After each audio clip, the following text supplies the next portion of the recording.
Bab 216 lari, regangkan kakimu dan tatap pilnya.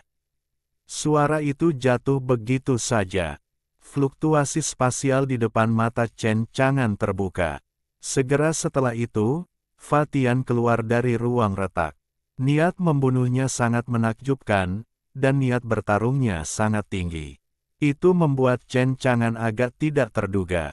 Untungnya, Chen Chang'an tidak terburu-buru, namun dia tetap tenang dalam menghadapi Fa Tian ini.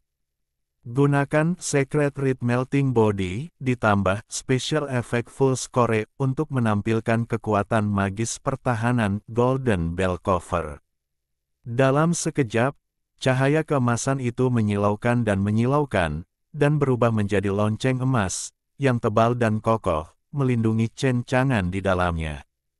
Fa Tian mengayunkan pisau peri emas dan menebas lonceng emas itu. Dentang, bel berbunyi, bergema di seluruh kota Fengtian. Meski serangan Fa Tian sangat dahsyat, namun, itu tidak merusak Golden Bell Cover Chen Chang'an. Dapat dikatakan bahwa lonceng emas tetap tidak bergerak sama sekali di bawah serangan Fa Tian. Chen Chang'an memandang Fa Tian dengan ringan, dan membuka tangannya. Sekantong beras untuk dibawa beberapa lantai, Shen Luo Tianzeng. Ledakan, berbagai metode yang digunakan Chen Chang'an semuanya diperlukan untuk bekerja sama dengan kekuatan klon, serta Secret Red Fusion. Hanya dengan cara inilah berbagai cara yang telah dilihat dan didengar di kehidupan sebelumnya dapat ditampilkan. Kuat dan ganas. Fa Tian hanya merasakan kekuatan yang tak tertahankan menyapu seperti sungai yang mengalir deras, meledakkannya. Setelah meledakkan Fa Tian, itu meledak menjadi awan darah. Ternyata itu palsu. Chen Chang'an sedikit terkejut. Pada saat yang sama, di antara reruntuhan, pita cahaya menembus langit dan lari ke kejauhan.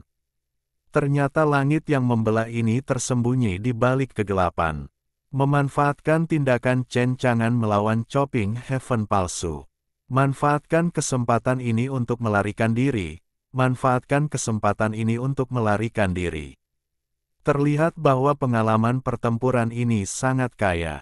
Semoga beruntung. Aku akan melepaskanmu kali ini. Kata Chen Chang'an tak berdaya, melihat Fu Tian yang melarikan diri, Chen Chang'an tidak memilih untuk mengejarnya. Kuali Kyushu terkait dengan kepemilikan Dewa Penjaga Surga. Setelah malam ini, masih ada 4 hari tersisa untuk pengumpulan murid.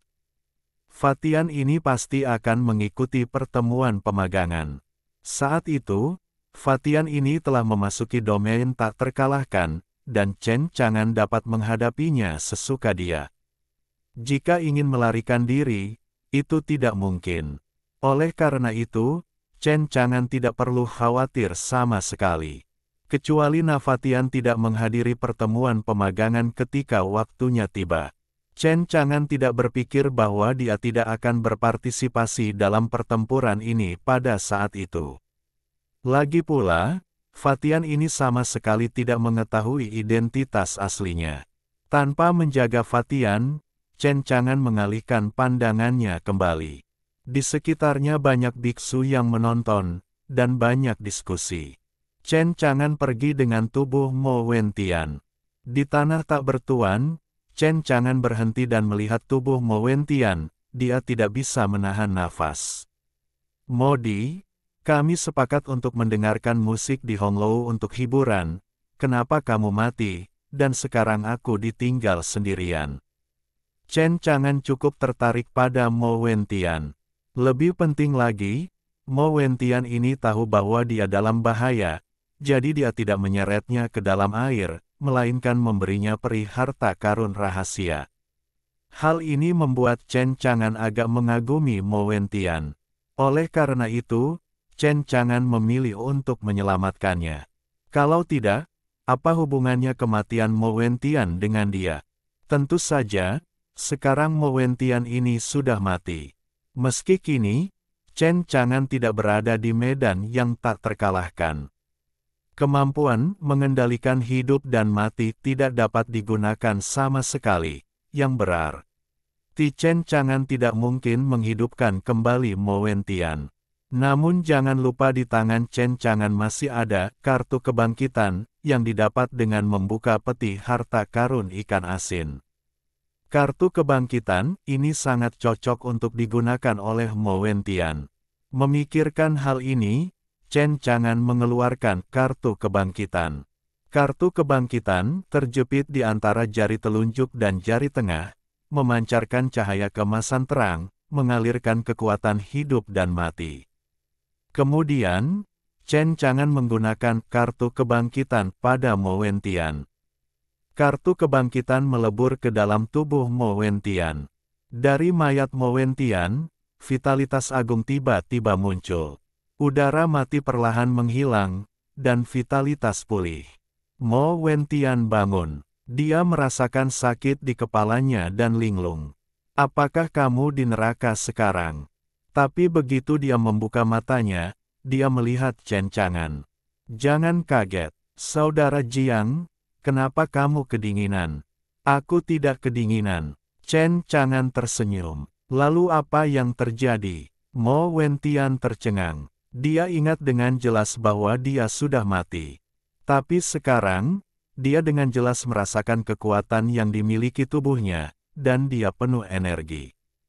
Bahkan gejala sisa yang ditinggalkan oleh penggunaan teknik misteri jiwa oleh lelaki tua bermata satu di tubuhnya telah hilang. Jalan Chen Chang'an, aku melihatmu di sebelah timur kota, kamu terluka parah dan pingsan. Saudara Jiang, saya ingat dengan jelas bahwa saya sepertinya sudah mati. Mati. Chen Chang'an menggelengkan kepalanya. Kematian?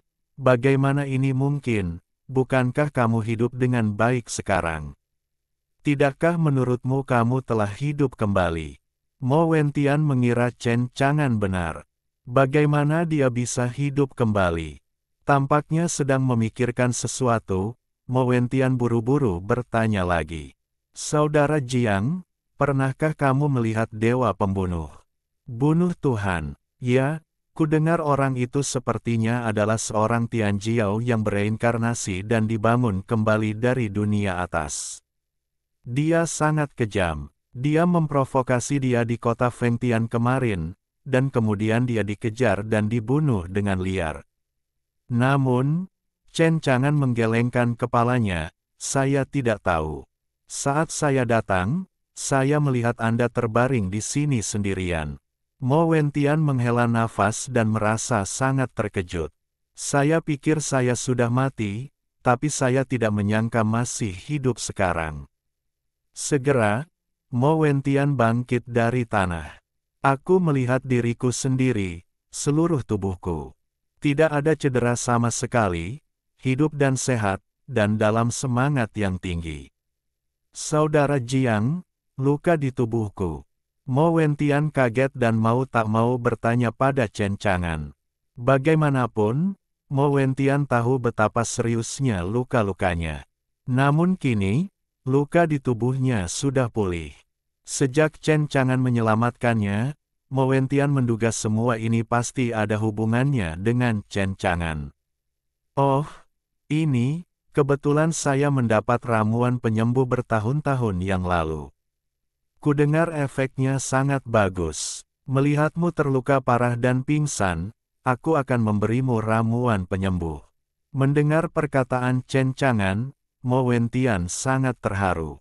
Dia meraih tangan Chen Chang'an.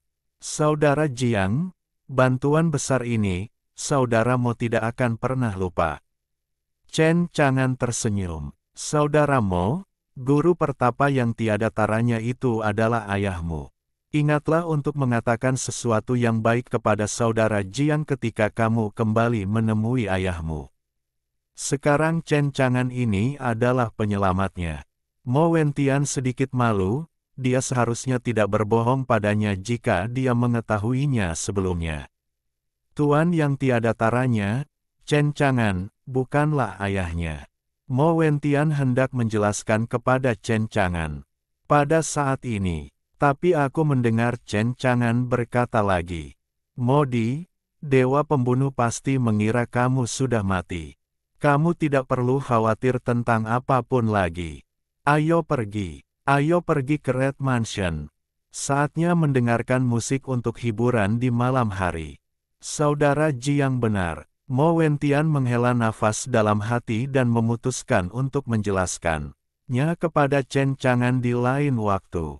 Jalan, Mo Wentian bertanya, Saudara Jiang, obat apa yang merupakan obat penyembuh yang Anda berikan kepada saya?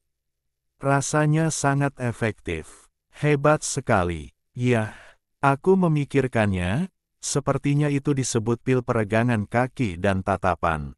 Renggangkan kakimu dan tatap pil itu, nama yang aneh.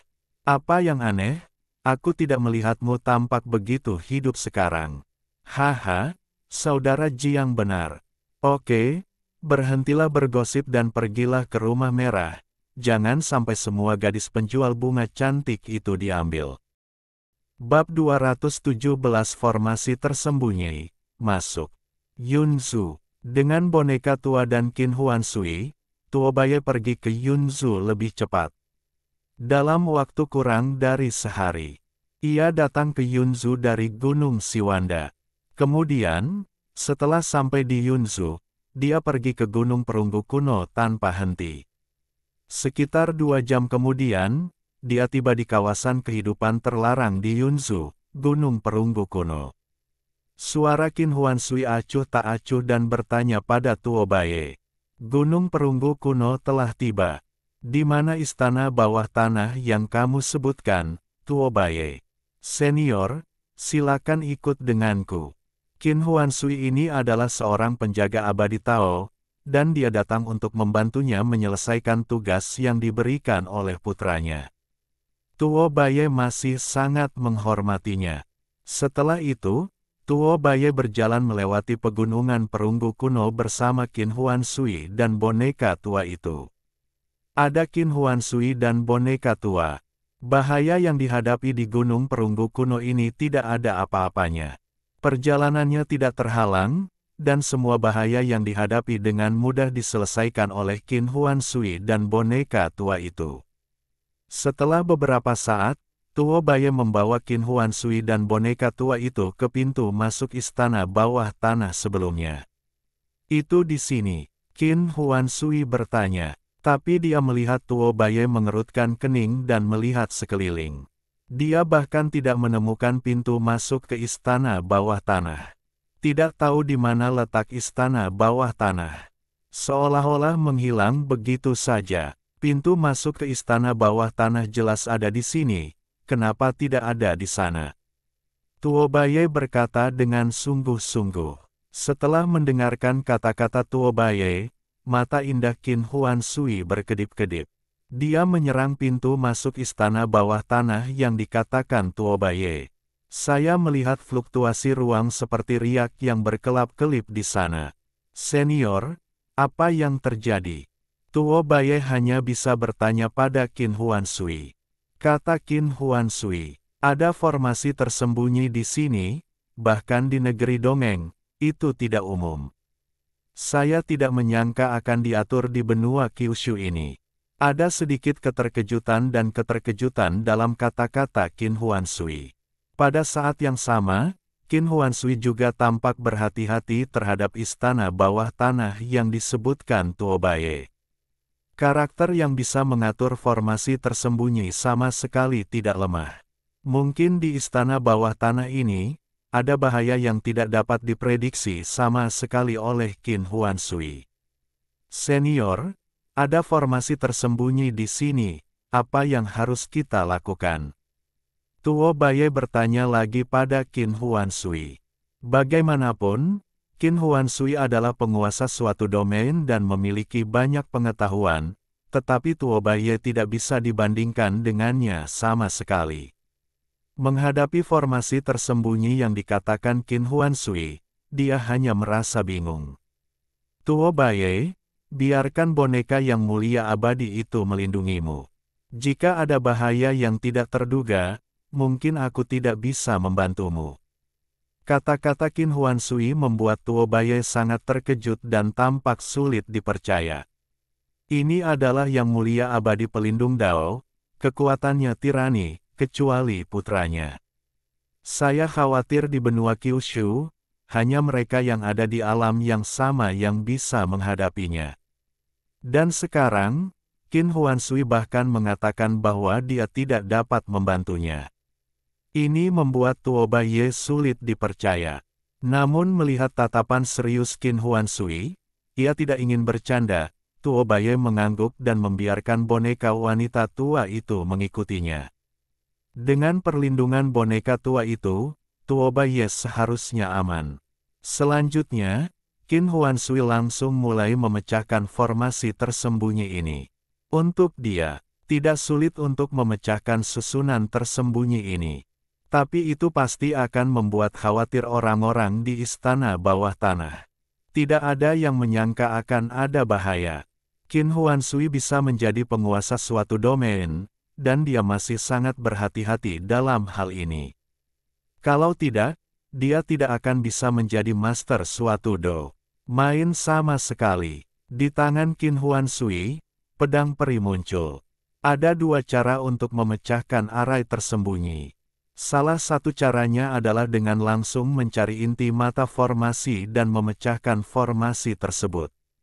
Pendekatan ini tenang, namun memakan waktu. Cara lainnya adalah dengan menggunakan kekerasan. Langsung membombardir formasi tersembunyi ini dengan kekuatan terkuat. Sampai inti formasi mata hancur, formasi tersembunyi itu secara alami retak. Namun, meskipun cara ini efisien, namun tidak sedikit, dan wajar saja jika mengganggu personel formasi di istana bawah tanah. Tembakan Qin Huansui, pedang demi pedang.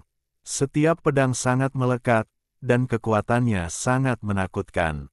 Di pegunungan, terdengar suara keras, dan jurang besar berbentuk pedang muncul satu demi satu. Melihat kerusakan besar yang disebabkan oleh Qin Huansui di Gunung Perunggu kuno, Tuo Baiye tercengang. Yang mulia abadi pelindung Dao ini terlalu kuat. Segera, ruangnya semakin berfluktuasi, dan Qin Huansui menemukan inti dari mata arai yang menyembunyikan arai tersebut. Setelah menemukan inti dari arai, Qin Huansui mengayunkan pedang abadi, dan kekuatan tembakannya menjadi lebih kuat. Ledakan keras. Qin Huansui menebas inti mata arai yang menyembunyikan formasi dengan pedang, dan pintu masuk ke istana bawah tanah terungkap.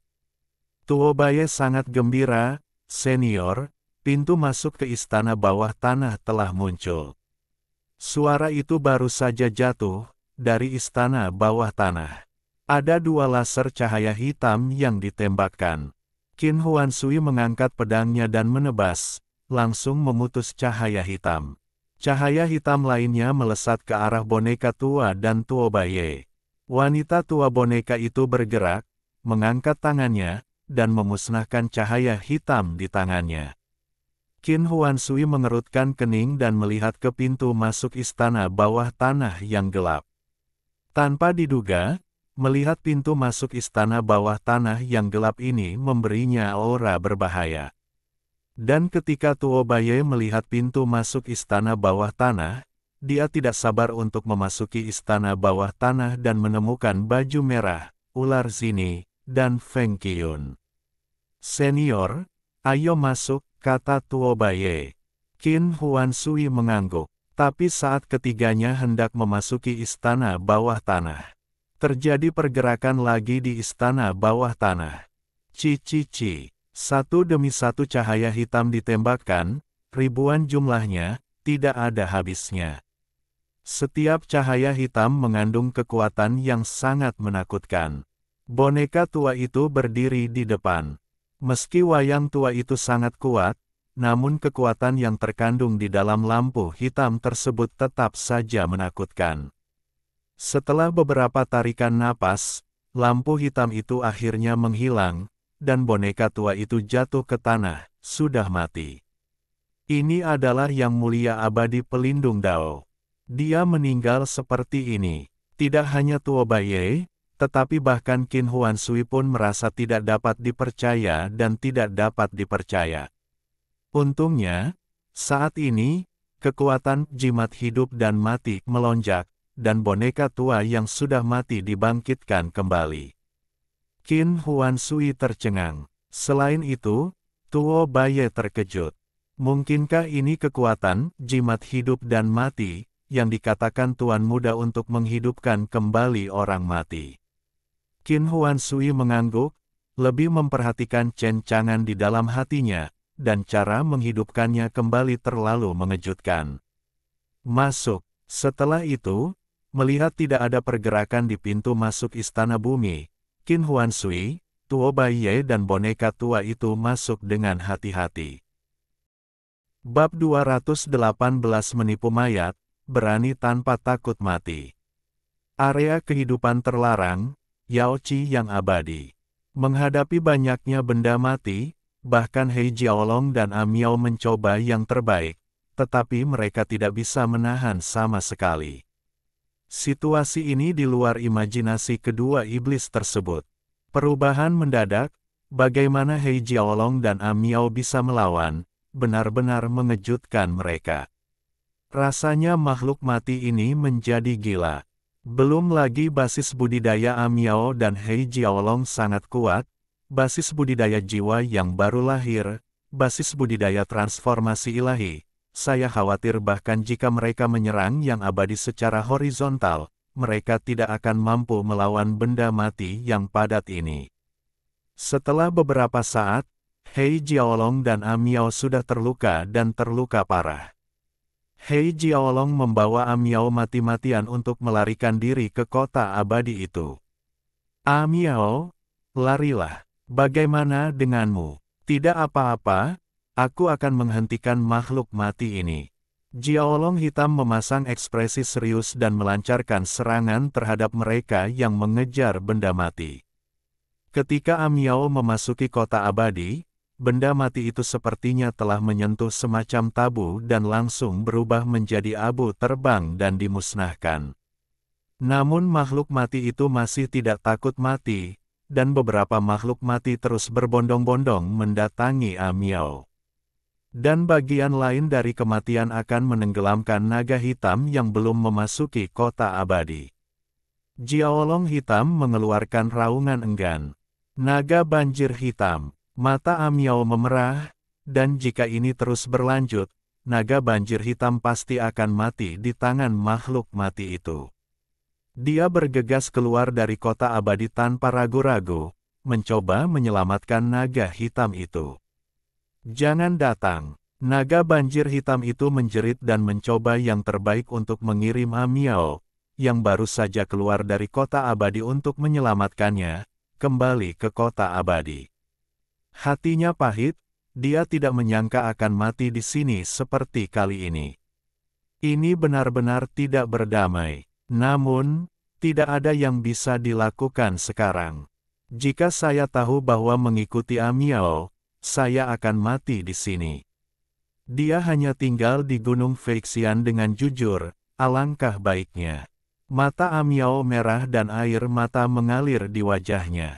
Setelah didorong kembali ke kota abadi oleh kekuatan naga banjir hitam, dia hanya bisa menyaksikan naga banjir hitam mati seperti ini. Pada saat ini, dia menyesal memanggil naga banjir hitam ke kolam giok abadi ini. Jika dia tidak menelepon He Jiaolong tidak akan mati di sini. Ini semua salahnya. Setelah beberapa saat, Jiaolong hitam itu mati, dan tidak ada kehidupan di tubuhnya. Setelah kematian naga banjir hitam, makhluk mati itu memandang Amiao dengan mata dingin.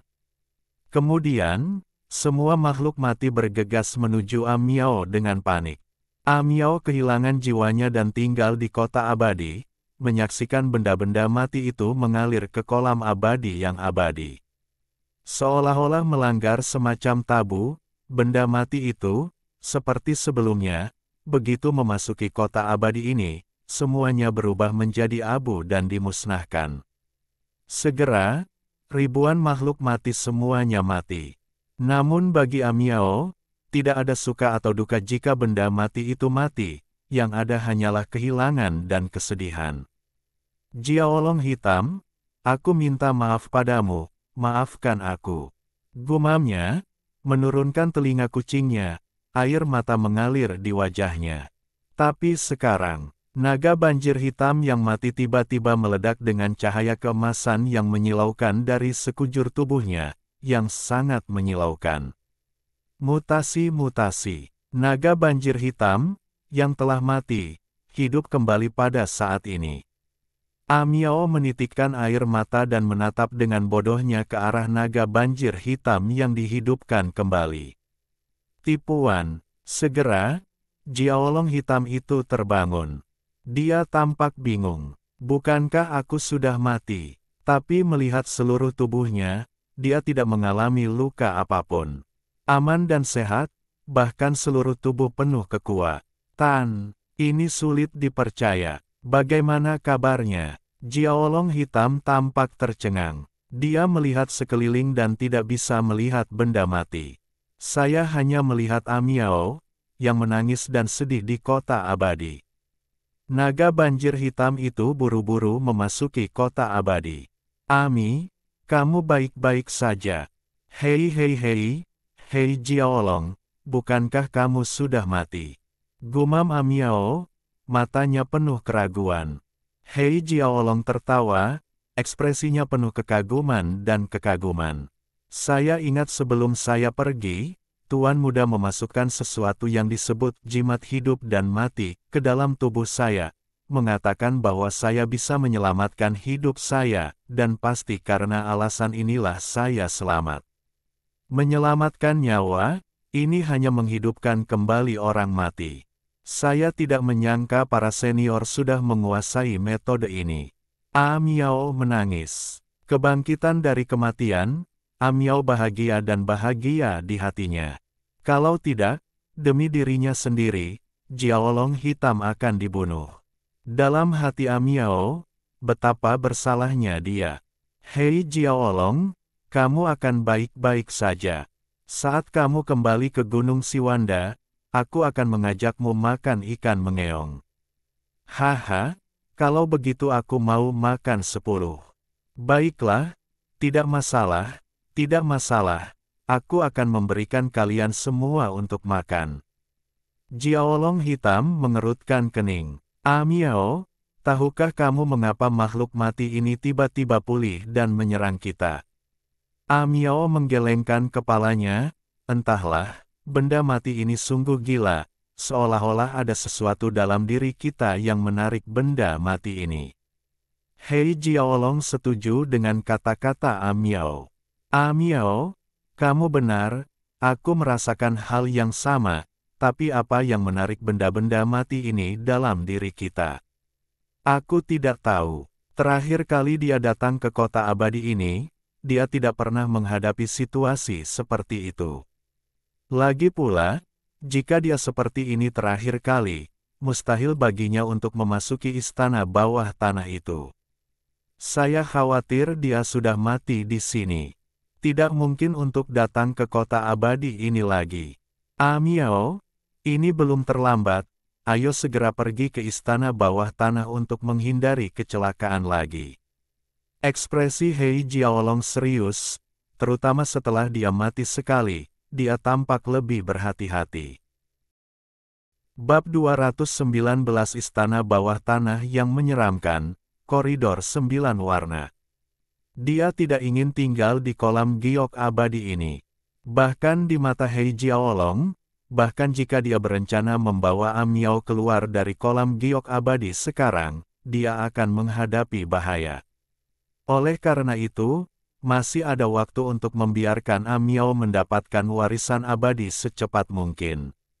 Amiao mengangguk dan berjalan melewati kota abadi dengan naga banjir hitam. Jiaolong hitam melihat sekeliling kota. Kota ini kuno, tandus, dan berbintik-bintik, semua jejak waktu. Saya tidak tahu berapa tahun lagi. Jiaolong hitam itu kagum. Aku tidak menyangka ada kota yang begitu megah di kota abadi. Amiao setuju dengan kata-kata Hei Jiaolong. Saat pertama kali datang ke kota abadi ini, dia juga terkejut. Segera, Amiao membawa naga banjir hitam ke istana bawah tanah. Istana bawah tanah terletak di pusat kota abadi. Itu adalah alun-alun, dengan patung batu besar berdiri. Itu adalah seorang pria, tinggi dan kekar, tetapi wajahnya tidak terlihat dengan jelas. Dan pintu masuk istana bawah tanah berada di bawah patung batu. Di sini, Hei Jiaolong, ayo masuk. Istana bawah tanah itu dalam, dan saya tidak tahu harus kemana. Amiao dan Hei Jiaolong memasuki istana bawah tanah. Terowongan istana bawah tanah gelap dan sama kunonya. Bahkan ada banyak mayat. Mayat-mayat itu, entah sudah berapa tahun mati, sudah busuk, tapi di antara kerangka itu, ada cahaya peri, yang berisi kekuatan peri. Di masa lalu, Amiao menganggap mayat-mayat ini luar biasa. Apalagi sekarang, Amiao telah bermain melawan makhluk abadi dan mengetahui lebih banyak tentang luar biasa dari mayat-mayat tersebut. Kemungkinan besar mayat-mayat ini adalah tubuh makhluk abadi. Amiao, sepertinya ini adalah mayat yang ditinggalkan oleh makhluk abadi yang telah mati. Bahkan setelah kematian, energi abadi di dalam tubuh belum hilang selama bertahun-tahun. Sungguh mengejutkan. Yah, aku tidak tahu apa yang terjadi di istana bawah tanah ini. Begitu banyak makhluk abadi yang mati di sini. Ratusan tahun yang lalu, Amiao memasuki istana bawah tanah dan menemukan warisan keabadian secara kebetulan. Namun setelah sekian lama, ingatan Amiao menjadi sangat kabur. Dan ketika dia datang ke istana bawah tanah, dia tidak dapat mengingat secara pasti di mana letak warisan abadi di istana bawah tanah. Berjalan melalui istana bawah tanah dengan naga hitam. Istana bawah tanah sangat besar, dengan niat membunuh yang tersembunyi dan mayat di mana-mana, membuat orang gemetar. Hampir setiap langkah Anda jatuh, Anda akan menginjak mayat. Ada banyak sekali mayat di sini, dan sulit membayangkan apakah itu Amiao atau Jiaolong hitam. Adapun berapa banyak makhluk abadi yang mati di istana bawah tanah ini, tidak mungkin dihitung, hanya hati Amiao dan Hei Jiaolong yang tergerak. Saya tidak tahu seberapa jauh saya telah melakukan perjalanan di istana bawah tanah. Tiba-tiba, istana bawah tanah bergetar hebat. Hal itu membuat Amiao dan Hei Jiaolong tidak bisa berdiri teguh sama sekali. Di lorong bawah tanah yang gelap, saya tidak tahu apa yang terjadi. Amiao dan Hei Jiaolong tampak lebih berhati-hati, ekspresi mereka serius, dan mereka tidak berani gegabah. Di koridor istana bawah tanah yang saling bersilangan, Amiao dan Hei Jiaolong tersesat. Aku bahkan tidak tahu di mana mereka sekarang di istana bawah tanah. Amiao, di mana sebenarnya warisan abadi yang kamu inginkan? Hei Jiaolong mau tidak mau bertanya pada Amiao. Amiao tersenyum tak berdaya. Naga banjir hitam, aku tidak tahu di mana warisan abadi itu. Istana bawah tanah ini terasa sama di mana-mana. Kurasa kita tersesat. Hei Jiaolong, yang sedang melanjutkan perjalanan, berhenti ketika dia mendengar kata-kata Amiao, dan menatap Amiao dengan ekspresi tidak bisa berkata-kata. Saya tidak dapat menemukan warisan yang abadi, apa yang harus kita lakukan? Amiao tersipu, menundukkan telinga kucingnya, meminta maaf. Naga banjir hitam, aku tidak menyangka akan menjadi seperti ini. Hei Jiaolong tidak berkata apa-apa, dan dia tidak menyalahkan Amiao. Bagaimanapun, ratusan tahun telah berlalu, jadi dia secara alami menjadi semakin asing dengan istana bawah tanah ini. Mari kita lihat baik-baik, tapi menurutku istana bawah tanah ini sangat berbahaya, jadi kita tidak boleh gegabah. Kita harus berhati-hati. Setelah berjalan melewati istana bawah tanah lagi, Hei Jiaolong dan Amiao segera berada dalam bahaya.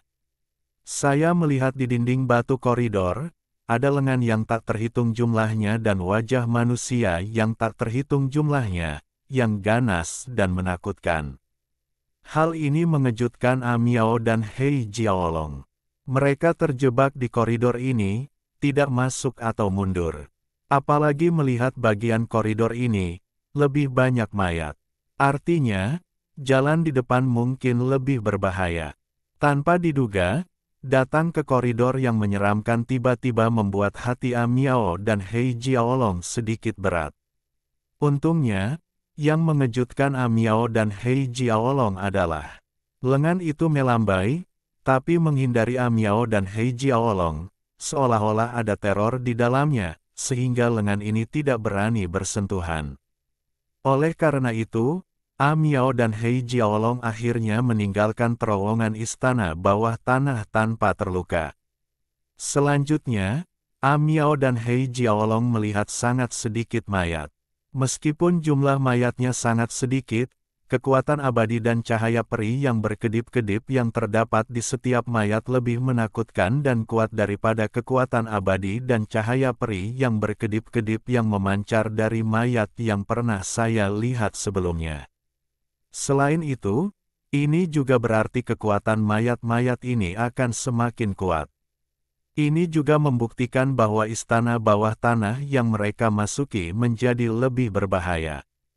Biarlah masyarakat tidak berani melakukan kecerobohan. Hanya kejutan. Pada perjalanan selanjutnya, Amiao dan Hei Jiaolong berjalan melewati istana bawah tanah tanpa menemui bahaya apapun. Hal itu membuat Amiao dan Hei Jiaolong merasa tidak nyata. Akhirnya, Amiao melihat pemandangan yang familiar di istana bawah tanah. Koridor 9 warna. Melihat koridor 9 warna ini, mata Amiao penuh kejutan. Saya ingat koridor 9 warna ini, dan warisan keabadian seharusnya ada di depan. Bab 220 Warisan Abadi, bertemu. Tidak ada bahaya di sepanjang jalan, dan Hei Jiaolong hanya bisa menghela nafas. Akhirnya menemukannya. Segera, Amiao dan Hei Jiaolong memasuki koridor 9 warna. Setelah melewati koridor 9 warna, sepertinya saya memasuki istana bawah tanah yang sebenarnya. Segalanya tiba-tiba menjadi jelas. Ada sungai Yin bawah tanah vertikal dan horizontal yang mengalir deras tanpa henti, dan ada banyak benda mati mengambang di dalamnya. Di atas sungai Yin tumbuh pohon batu dan bunga batu bermekaran. Pohon batu dan bunga batu ini luar biasa, dengan lingkaran cahaya yang mengalir, tetapi mengandung energi kematian yang kuat, yang sangatlah aneh. Itu membuat Amiao lebih akrab dengan apa yang dilihatnya di depannya. Naga banjir hitam, ini dia, aku ingat ada rumah batu di depanku, dan warisan makhluk abadi ada di rumah batu itu. Di sungai Yin, penuh dengan bahaya, dan auman aneh terus-menerus terdengar di dalam, yang membuat orang ngeri. Bahkan ada lebih banyak lagi makhluk purba, dengan penampilan ganas, yang mengalir keluar dari sungai Yin dan menelan benda mati yang mengambang di sungai Yin. Dingin, suram, mematikan. Mata vertikal yang tak terhitung jumlahnya menatap Amiao dan Hei Jiaolong dengan dingin di sungai Yin, menatap mereka. Namun makhluk purba ini hidup di sungai Yin ini, dan sepertinya mereka tidak berani meninggalkan sungai Yin sama sekali. Oleh karena itu, dia hanya menatap Amiao dan Hei Jiaolong dengan dingin, tapi tidak melakukan apapun pada Hei Jiaolong dan Amiao. Tapi secara keseluruhan, tempat ini memberi Amiao dan Hei Jiaolong aura yang sangat berbahaya. Sepertinya jika mereka tidak hati-hati, mereka akan mati di sini. Oleh karena itu, ketika Amiao dan Hei Jiaolong berjalan di tepi sungai Yin ini, mereka harus berhati-hati. Di sini, Amiao dan Hei Jiaolong juga melihat banyak mayat. Mungkin karena dia terlalu kuat, mayat-mayat ini tidak menunjukkan tanda-tanda pembusukan sama sekali, dan masih tetap sama seperti sebelumnya. Mengenakan pakaian kuno, dia tidak terlihat seperti biksu di negara hantu, meskipun dia telah meninggal selama bertahun-tahun. Tapi dilihat dari penampilannya, mereka masih hidup. Jika bukan karena energi kematian yang kuat mengalir di sekitar mayat-mayat ini, mereka hanya akan berpikir bahwa mayat-mayat ini masih hidup. Apalagi, meski mayat-mayat ini tidak diketahui sudah berapa ribu tahun mereka mati. Namun di dalam tubuh mereka, mereka masih penuh dengan kekuatan yang dahsyat. Kekuatan semacam ini melampaui makhluk abadi terkuat di benua Kyushu. Nafas yang mengalir di sekitar mereka adalah energi abadi, yang berarti bahwa semua mayat ini abadi dengan kekuatan yang menakutkan. Adapun mengapa begitu banyak makhluk abadi mati di istana bawah tanah ini, meskipun Amiao dan Hei Jiaolong bingung, mereka tidak mengetahuinya. Tapi mereka tahu kalau tempat seperti ini pasti sangat misterius, dan bahkan menyembunyikan beberapa rahasia kuno. Berjalan di tepi sungai Yinhe, ingatan Amiao menjadi lebih jelas. Setelah beberapa saat, dia sampai di rumah batu itu untuk mengenangnya. Rumah batu itu masih terlihat kuno dalam ingatan Amiao, sederhana dan biasa saja, seperti bukit. Memasuki rumah batu, peti mati giok biasa ditempatkan di dalamnya. Peti mati batu giok itu transparan dan ditutupi dengan tanda rune kuno yang tak terhitung jumlahnya.